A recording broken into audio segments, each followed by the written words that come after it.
రోజుకి ఎన్ని నిమిషాలు నడిస్తే మంచిది? నడక ఆరోగ్యానికి మంచిదని వైద్యులు తరచూ చెప్తూ ఉంటారు. అయితే ఎంతసేపు నడవాలి, ఎన్ని నిమిషాలు నడిస్తే ఎంత ప్రయోజనం ఉంటుంది అని చాలామందికి తెలియదు. నడవడం వల్ల ఎంతో ప్రయోజనం ఉంటుందో ఇప్పుడు తెలుసుకుందాం రండి. నడవడం చాలా మంచి వ్యాయామం. రోజు నడవటం వల్ల శరీరం ఆరోగ్యంగా ఉంటుంది. ఈ రోజుల్లో చాలామంది కూర్చొని పనిచేయడం అలవాటు చేసుకున్నారు. ముఖ్యంగా చదువుకున్న వాళ్ళు, ఐటీ ఉద్యోగులు పూర్తిగా కూర్చొనే ఉద్యోగం చేస్తుంటారు. దీంతో వాళ్లకు దీర్ఘకాలిక నడుము నొప్పి సమస్యలు వస్తూ ఉంటాయి. దీంతో అలాంటి వాళ్ళు ప్రతిరోజు నడవటం వల్ల నడుము నొప్పి, వెన్ను నొప్పి నుంచి ఉపశమనం పొందవచ్చు. ఇలా చేయడం వల్ల శారీరక శ్రమ కూడా తగ్గుతుంది. శరీరం ఆరోగ్యంగా ఉండాలంటే తగినంత శారీరక శ్రమ అవసరం.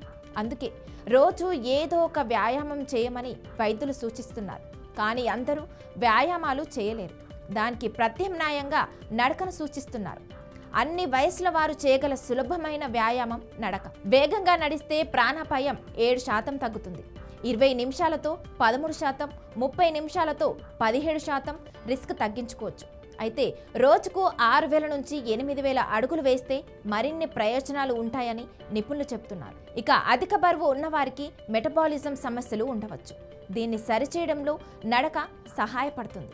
ఉదయం ఖాళీ కడుపుతో నడిస్తే అధికంగా ఉన్న కొవ్వు తగ్గి బరువు నియంత్రించబడుతుంది. అలాగే తిన్న తర్వాత 10 నిమిషాలు నడవటం మంచిది. ఇది మధుమేహాన్ని నియంత్రిస్తుంది. అదే కాకుండా శరీరంలోని కొలెస్ట్రాల్ స్థాయిని తగ్గించడంలో నడక ముఖ్యమైన పాత్ర పోషిస్తుంది.